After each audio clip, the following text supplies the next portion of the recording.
خیال کرتا ہوں کہ جاہل من نقال اللہ، داس ہو، عذاب ہو، نقال ہو، عقاب ہو، محکوم سب کے اللہ کی گرفت سے مجھے کون بچائے گا اگر ان کو میں مجلس سے نکال تو بھی نصیحت نہیں آتا رہتی۔ باقی تم کہتے ہو کہ یہ کمی ہے، یہ ہے، وہ ہے، اور کوئی فضیلت نہیں تمہیں ہمارے اوپر۔ میں نے کب دعویٰ کیا کہ میرے پاس رب کے خزانے؟ کہا تھا نا کہ وما نرا لکم علینا من فضل، تمہارے لیے ہمارے اوپر کوئی فضیلت نہیں۔ تو میں نے یہ کب کہا کہ میرے پاس رب کے خزانے؟ میں نے کب کہا کہ میں غیب جانتا ہوں؟ میں نے کب کہا کہ میں فرشتہ ہوں تو انسان ہوں؟ لیکن رب جس کو چاہے نبوت دے۔ اور ان لوگوں کے بارے میں نہیں کہتا جن کو تمہاری نگاہ حقیر سمجھتی، اضطراب باب خیال تزدری اعینکم، جن کو تمہاری نگاہ حقیر سمجھتی ہے، میں نہیں کہتا۔ یہ اقولوں کا مقولہ یہ ہے لن یؤتیہم اللہ خیر، کہ اللہ ان کو خیر نہیں دے گا، میں یہ نہیں کہتا۔ حقیر ہیں تو دنیا کے کاموں میں حقیر ہیں، خدا کے ہاں تو ان کا بڑا رتبہ ہے۔ اللہ خوب جانتے جو ان کے دلوں میں اخلاص ایمان ہے۔ اگر میں ایسا کہوں اور ان کو دھکیلوں تو میں میرا ظالمین۔ کہنے لگے اے نوح علیہ السلام تو بڑا جھگڑا دی، جادلتا نا سب کا جدال، اور جس عذاب کا تو کہتا ہے نا مجھے عذاب کا خوف ہے، وہ لا کیا دے رہے، کیوں نہیں لاتا؟ تو بھی کہتا تھا انی اخاف علیکم عذاب یوم علیم، جس عذاب کی دھمکی دیتا ہے۔ میں پہلے کر چکا ہوں، وعدہ یعید و وعیدن، دھمکی، وعدہ یعید و وعدن، وعدہ مصدر بدل گیا، دھمکی جس عذاب کی دیتے لا سکتے، پر میں عذاب لانا میرے بس کی بات نہیں۔ تو ان کو کہتے میں تو لا، تو میں تو نہیں لا سکتا۔ انما یاتیکم بہ اللہ، اس عذاب کو لائے گا رب، لیکن وہ بھی مجبور نہیں، انشاء اگر اس کی مرضی ہوئی تب تو نہیں عادل کر سکتے اس کو اپنے فیصلے کے نافذ کرنے۔ اور میری نصیحت تمہیں فائدہ نہیں دیتی اگر میں ارادہ کروں نصیحت کرنے کا، اگر اللہ تعالی ارادہ کرتے ہے کہ تمہیں بہتا ہے، اور رب کا ارادہ اسی صورت میں ہے کہ تمہیں رب نے اختیار دیا، تم غلط راستے پر چل پڑے، نہیں چھوڑو گے زبردستی، رب کچھ نہیں کرتے، وہ رب و کم رہتے ہیں۔ آگے تفسیر کبیر، السراج المنیر، مواہب الرحمان، بیضاوی، کمالین وغیرہ میں ایک تفسیر یہ ہے کہ یہ درمیان میں جملہ معترضہ ہے۔ پہلا واقعہ بھی نوح علیہ السلام کا تھا، آگے بھی انہی کا چلے گا۔ درمیان میں جملہ معترضہ ہے، ام یقولون، اے کفار مکہ تھا، کیا مکے کے کفار کہتے ہیں افترا محمد صلی اللہ علیہ وسلم القرآن، کہ محمد صلی اللہ علیہ وسلم نے قرآن کو گھڑا ہے، جی کہتے ہیں؟ تو کہہ دے اگر میں نے گھڑا ہے تو میرا جرم میرے ذمہ، تمہارا جرم تمہارے ذمہ۔ دوسری تفسیر وعلیہ اکثر المفسرون، کمالین وغیرہ میں تفسیر ہے اکثر کہ یہ حضرت نوح علیہ السلام ہی کے ساتھ متعلق۔ معنی یہ ہے کہ کیا نوح علیہ السلام کے دور کے کافر یہ کہتے رہے کہ اس نوح نے یہ باتیں گھڑی ہیں کہ میں خدا کا پیغمبر ہوں اور لا الہ الا اللہ کہو، یہ گھڑی ہے اس نے؟ اے نوح تو کہہ دے اگر میں نے گھڑی ہے تو میرا جرم میرے ذمہ، تمہارا تمہارے ذمہ۔ کہتے اکثر مفسرین اس پر ہیں تاکہ درمیان میں سب کے ترکیب نہ ہو، قصہ مسلسل چلا جائے۔ اور وہی چیزیں نوح علیہ السلام کو کہ بے شک شان یہ ہے ہر جگہ ایمان لائیں گے تیری قوم سے مگر وہ جو تاکید سے ایمان لا چکے، فلا تبتئس، تبنا تو غمگین ہو اس کاروائی پر جو کرتے ہیں، اور بنا تو تشتیش ہماری آنکھوں اور ہماری وحی کے آنکھوں کے سامنے اور وحی کے مطابق۔ اور نہ خطاب کرنا مجھ سے لوگوں کے بارے میں جو ظالم ہیں، بے شک وہ غرق کیے جائیں۔ وَيَسْمَعُ الْفُلْكَ، اور وہ بناتے رہے کشتی، اور جب کبھی بھی گزرتی تھی ان کے پاس سے جماعت ان کی قوم سے تو مشورہ کرتے نوح علیہ السلام سے، فرمایا اگر تم مشورہ کرتے ہو ہم سے تب بے شک ہم مشورہ کریں گے تم سے جیسے تم مشورہ کرتے ہو، پسند کریے تم جان لو گے اس کو کہ آپ کا اس پر عذاب جو سے رسوا کرے گا، اور یہی لوگ لازم ہوتے اس پر عذاب مقیم دائیں، یہاں تک کہ جب آیا حکم ہمارا وفارت تنور ہو، اور جوش مارا تنور نے، کہا ہم نے سوار کر اس میں ہر چیز سے زوجین جوڑا دو، اور اپنی اہل کو مگر وہ جن پر بات طے ہو چکی، اور ان کو جو ایمان لائے، اور نہیں ایمان لائے تو ان کے ساتھ مگر تھوڑے، اور فرما سوار ہو جاؤ اس میں اللہ کے نام سے اس کا چلنا اور اس کا ٹھہرنا لنگر انداز ہونا، بے شک رب میرا البتہ غفور الرحیم۔ اور وہ چلتی تھی ان کو لے کر موج میں، جیسے پہاڑ ہوتے پہاڑوں کی طرح موجیں تھی، اور پکارا نوح علیہ السلام نے اپنے بیٹے کو، اور تھا فی معزن کنارہ کش، اے میرے پیارے بیٹے سوار ہو جا ہمارے ساتھ اور نہ ہو تو کافرین کے ساتھ، کہا اس نے سآوی، البتہ میں ٹھکانہ بنا لوں گا پہاڑ کی طرف جو بچا لے گا مجھے پانی سے، فرمایا نہیں بچانے والا آج کے دن اللہ کے امر سے مگر وہ جس پر رحم فرمائے، اور حائل ہوگی دونوں کے درمیان موج، پر تھا وہ غرق کیے ہوئے میں سے، اور کہا گیا زمین نگل رہے تو اپنا پانی، اور اے آسمان عقلی بند کر دیتے، وغیظ الماء، اور خشک کیا گیا پانی، اور طے کیا گیا معاملہ، اور جا ٹکی کشتی ڈوبی پر، اور کہا گیا دوری ہوئی اس قوم کے لیے جو ظالمین ہے، اور آواز دی نوح نے، پکارا نوح علیہ السلام نے اپنے رب، پس فرمایا میرے رب بے شک میرا بیٹا میری اہل سے ہے، اور بے شک وعدہ تیرا حق ہے، اور تو احکم الحاکمین، فرمایا نوح بے شک نہیں ہے وہ تیری آل سے، بے شک اس کے عمل غیر خالق، پس نہ مانگ مجھ سے وہ چیز جس کا تجھے کچھ علم نہیں، بے شک میں تجھے نصیحت کرتا ہوں اس کی کہ ہو جائے تو جاہلین میں، فرمایا میرے رب بے شک میں پناہ لیتا ہوں تیری مدد لے کر اس سے کہ میں سوال کروں وہ چیز جس کا مجھے کچھ علم نہیں، اور اگر تو مجھے نہ بخشے گا مجھ پر رحم نہیں فرمائے گا ہو جاؤں گا میں خاسرین میں سے۔ کہا گیا ہے نوح اتر تو سلامتی کے ساتھ ہماری طرف سے، اور برکاتیں تجھ پر اور ان امتوں پر جو تیرے ساتھ ہیں، اور ان امتوں پر جن کو ہم فائدہ دیں گے پھر پہنچے گا ان کو ہماری طرف سے عذاب علی، تلک من انباء الغیب، یہ غیب کی خبروں میں ہم وہی کرتے ان کو تیری طرف، ما کنت تعلمھا، نہیں تھا جانتا تو ان کو تو اور نہ تیری قوم اس سے پہلے، فاصبر، بس صبر کر، بے شک اچھا انجام متقین کے۔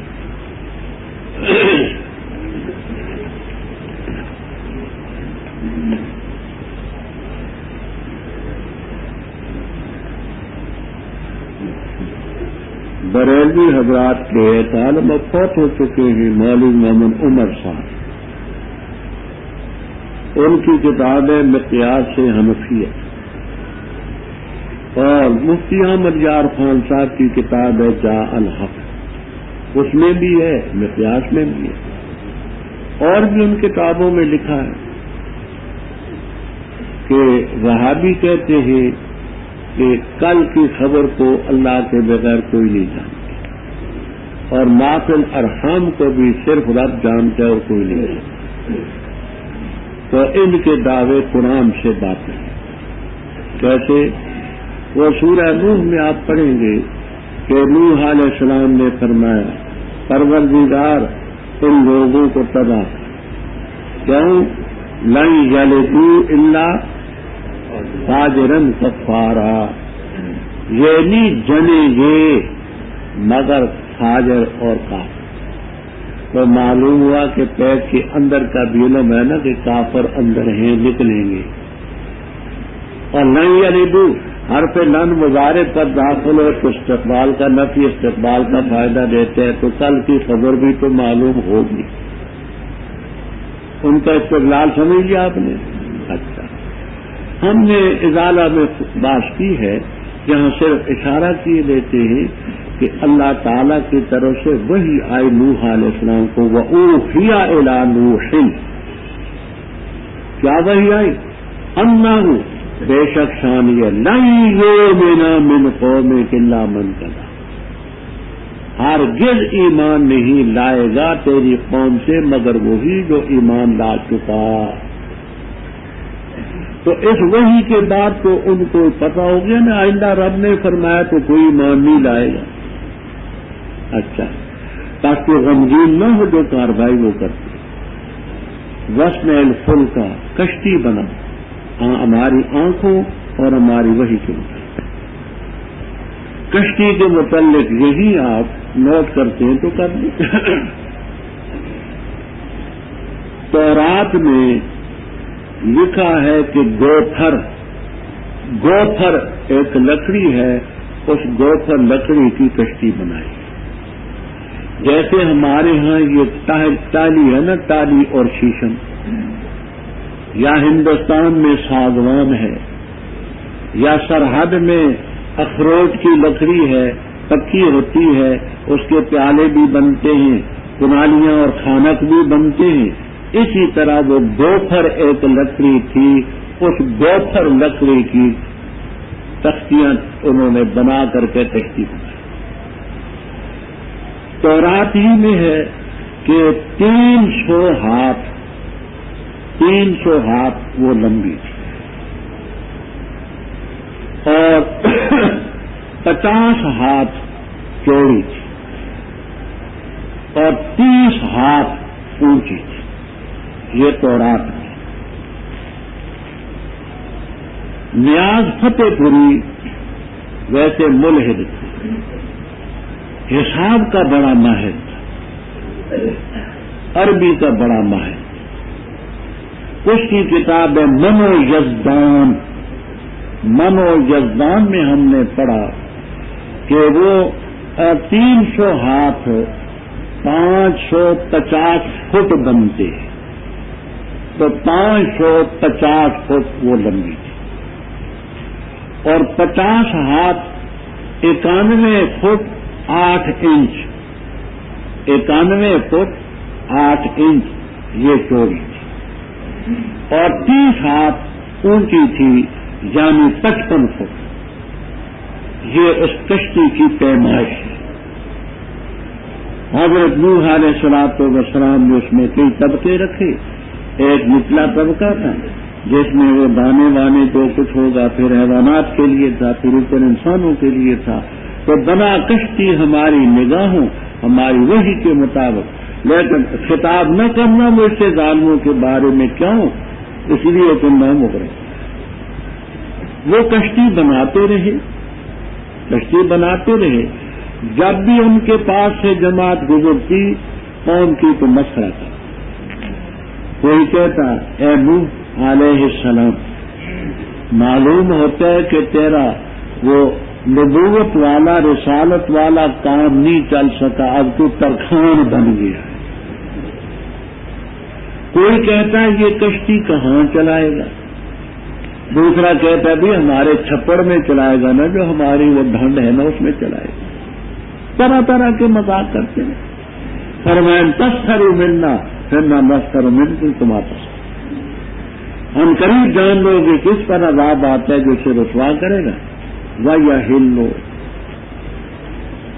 صاحب جمل وغیرہ فرماتے ہیں حلّا یحل نصر بابا ہے، تو اس کے معنی ہوتے اترنا۔ حلّا یحل ضربا بائے تو اس کے معنی وجبا و لازمہ۔ جن حضرات نے اس کا معنی اترنا کیا ہے تو صرف مجازی معنی، لفظی معنی نہیں۔ جمل میں کمالین میں تصریح ہے کہ حلّا یحل نصر بابا ہے تو اس کے معنی اترنا، اور حلّا یحل ضربا بابا ہے تو اس کے معنی لازم ہونا اور واجب ہونا۔ یحل اور کس پر لازم ہوتا ہے، واجب ہوتا ہے عذاب دائمی۔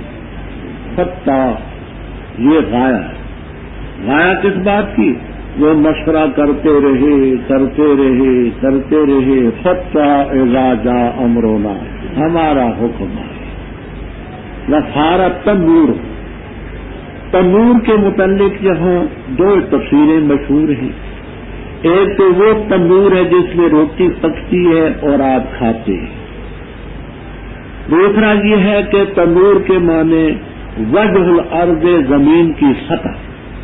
یہ قاموس میں بھی ہے، بخاری کتاب و تفسیر میں بھی ہے، روح المعانی میں، کشاف میں، تمام تفسیر زمین کی سطح جہاں بھی۔ تو ہم نے کہا احمل فیہا، یہ فیہا کی ضمیر کدھر جاتی ہے؟ تو صاحب جمل کمالین وغیرہ فرماتے ہیں کہ پہلے تو خلق کا لفظ تھا، خلق تو مذکر ہے، ہا کی ضمیر مؤنث ہے، کہتے ہیں جاتی تو خلق کی طرف ہے لیکن بمانے سفینہ تن کے، سوار کرتے سفینہ تن میں، من کلن میں جو تنوین ہے عوض مضاف الیہ کی ہے، اے من کل نوعین، ہر نوع زوجین۔ اس میں روضۃ الریان فی اسولۃ القرآن ایک مختصر سی تفسیر ہے، سوال جواب کے عنوان سے صرفی نحوی اغلاقات کو خوب بیان کرتی۔ روضۃ الریان فی اسولۃ القرآن، اس میں بھی ہے اور بھی تفسیروں میں ہے کہ زوجین کے بعد اثنین کا لفظ لائے ایک وہم کو دور کرنے کے۔ وہ وہم کیا پیدا ہوتا ہے؟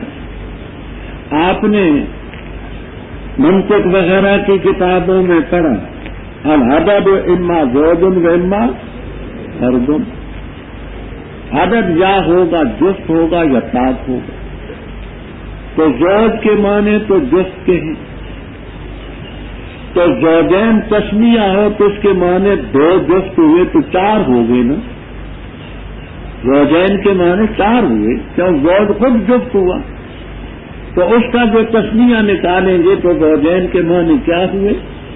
چار۔ اور یہاں وہ مراد نہیں، یہاں میں یہ مرادیں کہ ایک دوسرے کے ساتھ مل کر کے زوج بنانے والا ہو، جوڑا بنانے والا، دو مرادیں یہاں نر اور مادہ، یعنی زوجین کی وہ اصطلاح مراد نہیں ہے، یہاں زوجین کے یہ معنی ہے کہ دوسرے کے ساتھ مل کر کے اس کو جفت بنائے، خود نہ تو دو نر اور مادہ۔ اس میں گدھا بھی تھا، گدھی بھی، کتا بھی، کتیا بھی، گلا بھی، بلی بھی، چوہا بھی، چوئی بھی، والا حاضر سے۔ المستطرف فی کل فن مستظرف کتاب کا نام، علامہ ابشری رحمہ اللہ تعالی۔ المستطرف فی کل فن مستظرف، اس میں بھی ہے اور کتابوں میں بھی ہے کہ اس کشتی پر خنزیر کو بھی سوار کیا گیا اور خنزیرنی کو بھی سوار کیا گیا، سمجھ آئی؟ لیکن نوح علیہ السلام کے بیٹے کا موقع نہیں۔ انسان جب انسانیت کے شر سے گر جاتا ہے تو اولادم شر البریہ کا مصداق، اور اگر انسان صحیح معنی میں انسان ہو تو اولادم خیر البریہ کا مصداق۔ کتے سے رہ گیا، گدھے سے رہ گیا، خنزیر خنزیرنی سے رہ گیا، نہیں، اور اپنی اہل کو بھی سوار کر، مگر وہ جن پر بات لازم ہو چکی، ومن آمن، اور ان کو بھی جو ایمان لائے، وما آمن مع اللہ قلیل۔ یہاں دیکھیے تورات، قرنطین، مکاشفہ، یہ جو اہل کتاب کی کتابیں ہیں، ان سے تو یوں معلوم ہوتا ہے کہ صرف 7 آدمی کشتی پر، نوح علیہ السلام کے علاوہ 3 ان کے بیٹے تھے اور 4 ان کی بہویں تھیں، 7 کا ذکر، لیکن یہ تحقیق صحیح نہیں، کچھ اور بھی تھے۔ کیوں؟ پہلی بات تو یہ کہ یہاں ارشاد ہے تو سوار کر اس میں اپنی اہل کو، ومن آمنا، اور ان کو بھی جو ایمان لائے، تو معلوم ہوا کہ اہل کے علاوہ بھی کچھ لوگ تھے. ومن آمن کا لفظ بتاتا. اچھا، دوسری بات، ابھی آپ نے پڑھا کہ لوگوں نے نوح علیہ السلام کو تان دیا تھا کہ تیری پیروی کیے اراذلنا، ہم میں کچھ کمی لوگوں نے اور پیغمبر جو ہوتے ہیں اشراف قوم میں ہوتے ہیں وہ کمی نہیں ہوتی. پیغمبر قومیت کے لحاظ سے اشراف قوم میں ہوتے ہیں، کمی نہیں ہوتی. تو معلوم ہوا کہ کچھ اور لوگ بھی تھے جن کو لوگوں نے اراذلنا کہا تھا. ظاہر بات ہے کہ وہ پیغمبر اور اس کے بیٹے تو نہیں ہو سکتے. دو، تیسرا قرینہ یہ ہے کہ ابھی آج پڑھیں اسی رکوع میں کہ تم پر بھی سلام ہو اور ان امتوں پر ماں کا جو تیرے ساتھ ہیں. تو معلوم ہوا کہ کچھ اور لوگ بھی قبیلوں کی شکل میں ان کے ساتھ تھے، جو تھوڑے تھے. تو یہ الفاظ قرآنی بتلاتے ہیں کہ وہ صرف ساتھ نہ تھے اور ہاں اتنی بات واضح ہے وما آمن معه الا قلیل، ایمان جو لائے تھے وہ تھوڑے. یہاں آپ کو 80، 84، 90، 94، 100 تک کی تعداد تفسیروں میں پوری نہیں. مرد، عورتیں، بوڑھے، جوان 100 کے لگ بھگ، اس سے کم ہیں، زیادہ نہیں. وقال اركبوا فيها، وہ خلق بمانے سفینہ تم کی، تو سفینہ تم میں سوار ہو جاؤ تم اللہ کے نام سے، مجریہا ومرساہا. جس زمانے میں ہم نے یہ قاعدہ پڑھا ہے اس زمانے میں قرأت نہ تھی.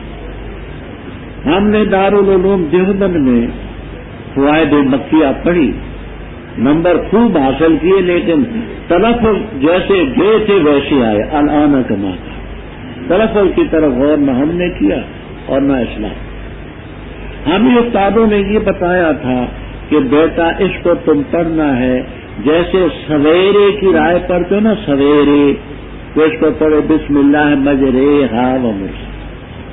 باقی قراء حضرات آپ میں وہ اپنے فن کا مظاہرہ کریں جو کچھ کرنا چاہتے ہیں. تو مرساہا، مجریہا بھی مصدر میمی ہے اور مرساہا بھی مصدر میمی ہے. اللہ کے نام سے کشتی کا چلنا، اللہ کے نام سے اس کا قائم. ان ربی لغفور، وہی یا سفینہ تو چلتی تھی ان کو لے کر کے موجوں میں